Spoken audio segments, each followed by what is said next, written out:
I spend too much time on Twitter. While I was visiting my parents recently in the Pacific Northwest, I had a chance to meet up with K10 for an interview. Kristen is one of the members of the Third Row Tesla podcast and a Tesla enthusiast. She also had the opportunity to interview Elon Musk. Let's get into our interview. So K10 was a name given to me after I graduated from high school from a friend who just called me that. They called me delightful and called me K10. When I went on Twitter, I was just looking for a handle that wasn't used, and I typed in K10 and it was used. So I thought, well, you know, K10's easier than just Kristen. When I say Kristen, people go Christine, Kirsten, Christina, Chris, so many derivatives. K10 is a pretty short, hyphenated, easy thing to say, and I thought that's easy, so I did K10. I used to have some numbers actually for the first, I think, 6 to 8 months. Okay. And people made fun of it. They were like, come on, Kristen, aren't you gonna do something a little, I'm like, okay, maybe I should do something a little more original instead of some numbers that are hard to memorize. So I don't put my private information out there because I already have stalkers and there's weirdos out there. I was thinking like it was definitely related to Tesla. It's not. No, it's funny. I wonder if people thought that too, like 10K, like the financial terms and stuff. I'm like, I'm sorry to like disappoint you. I have taken microeconomics, but I'm not a big financial analyst at all. You have a good Twitter following. You're big in the Tesla community. What is your background and what is your connection to this whole Tesla SpaceX world? So my background, I mean, my father did aerospace. My grandpa was a vice president of an aerospace company. Just kind of a place in my life where I was just, you know, going through some hard things, and I noticed Elon and Twitter and Tesla, and I was like, dang, like, you know, it would be nice to cheer him up. He was doing some amazing things in life. Kind of my thing is, when you're not doing well, look to encourage other people around you, just because I feel like that helps, you know, to take it off you when you feel a little stuck. So kind of just jumped in Tesla Twitter, and there was a lot of FUD going on, the fear and doubt, uncertainty kind of thing going on. So we were fighting a lot of that, backing up and countering a lot of the arguments that were pretty petty from Tesla Q. People who were putting all their money in and hoping to short Tesla and see it go down.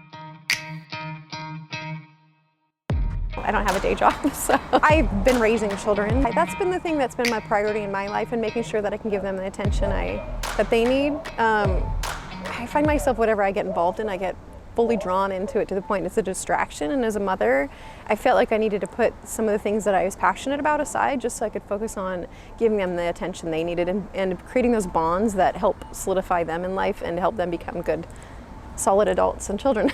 There was nothing like what we're doing with a discussion of community members together with all our own perspectives, but we all feel like this, create a big picture that represents, you know, a wider community. Well, we would all get a lot of detraction, petty hate, silly things. I mean, just things you get from people who, whether they feel it or not, they just want to create some turmoil. But definitely after the Elon interview, there was a lot more hubbub. There was a lot more.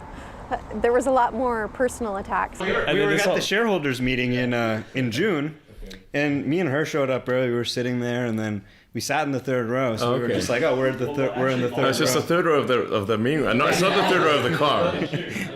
No, that's what a lot of people think. They think we're talking about the third row of the Model Y. Elon has just a handful of accounts he starts to interact with. I think he chooses on his own. That's, I think, what people love about him. He's so humble and down to earth. He'll mix with like us, the everyday Joe, and he'll just say something and reply. And I think he takes note. I think he's extremely perceptive. People say maybe his people skills aren't the best. I disagree. I think his ability to hire and to see through people really quickly and assess is pretty sharp. All our accounts from Third Row really exploded after the Third Row interview. They were kind of growing, and I know that sounds silly, but interacting with Elon just puts you on the map. Not that that was any of our intentions whatsoever. We just loved supporting him. I think we're encouraging or tweeting at him or asking good questions.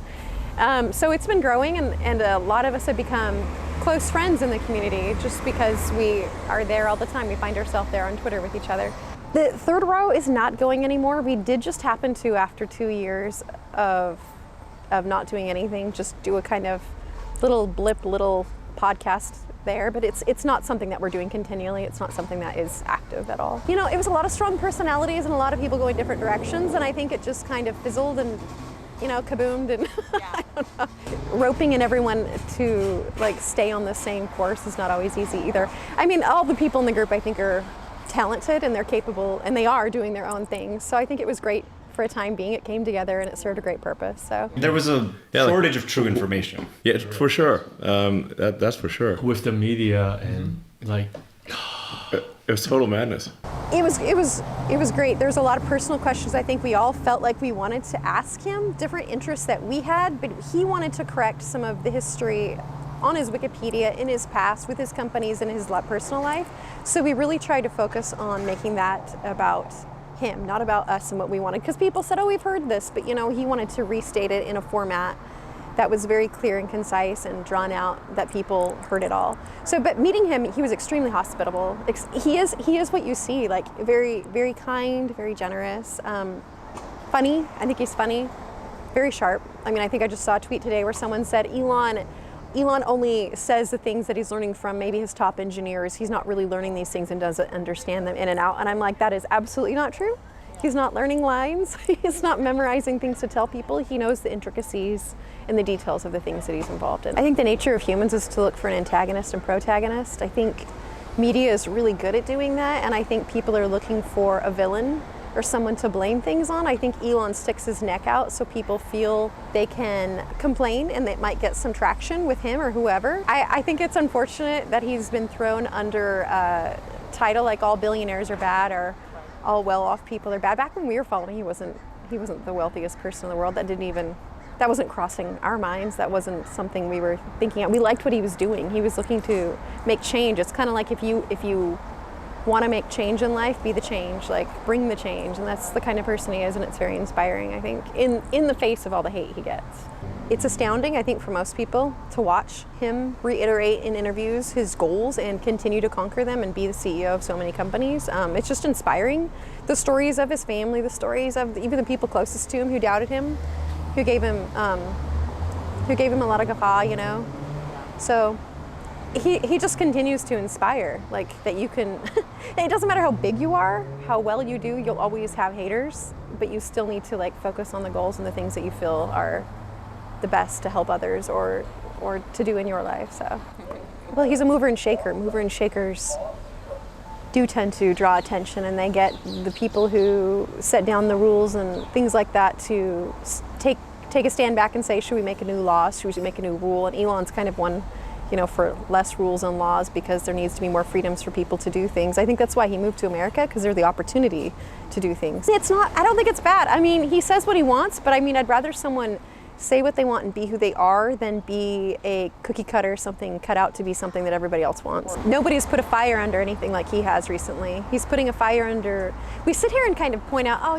there's issues like pollution, like we shouldn't be doing things, or, we should further take civilization further, or maybe we went to the moon, but when are we coming back? And Elon's kind of like, like how apathetic and bloated have we gotten that we're not doing anything? And he's kind of cutting out the crap in the middle and putting a fire under us and getting much more efficient. Of course at this point I couldn't imagine what it would be like. I think we'd be probably just in a stupor again, but it seems like he's drawing attention to things that are important. So it's not something I think that he just like slap need. He's like, yeah, let's do it. I mean, I'm sure he's like, yeah, now's the time to do it. But I think he's thought about media for a while and wanting to redo media. And like you said before, Twitter is something that he loves. And so I think he loves that format. He loves media. He loves stories. I mean, he shares poetry. He names his ships after sentient ships from some of his favorite books. As for Twitter, I think it definitely is an extra addition, but I feel like it's that kind of thing. Like Elon has said, Tesla's one of his kids.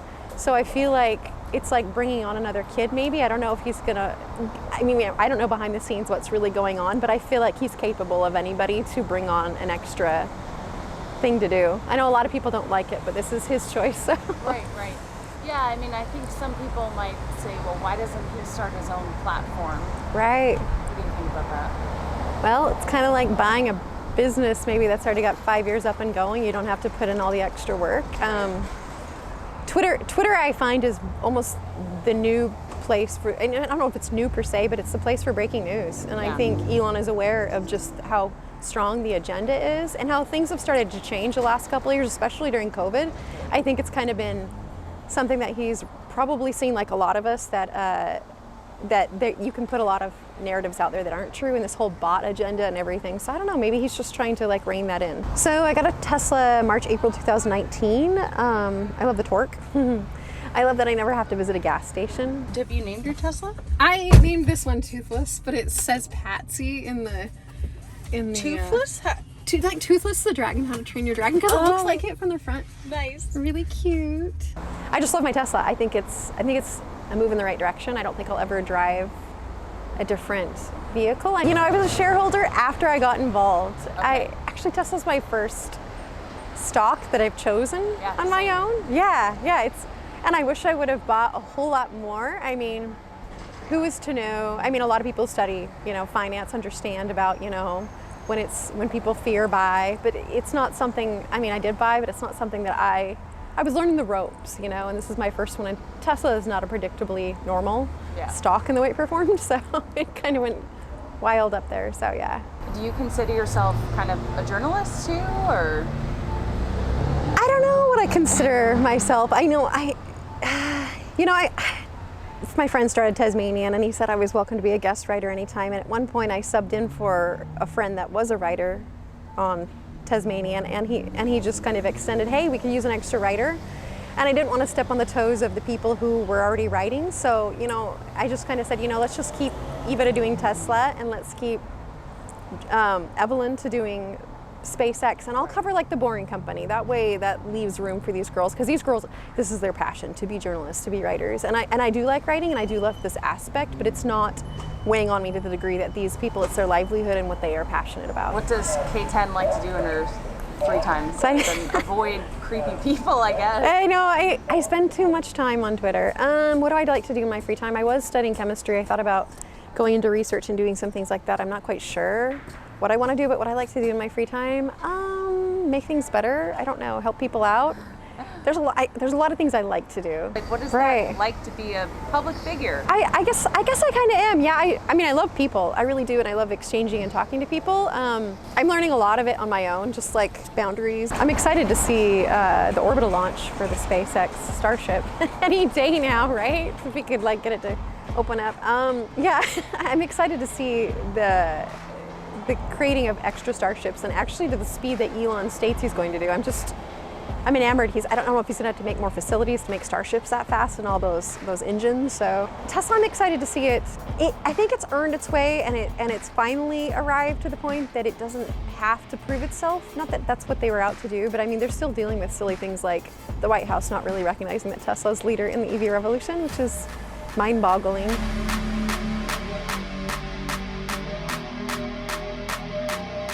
People are like, why don't you have a Tesla, Ellie, in space? And I'm like, because they're expensive.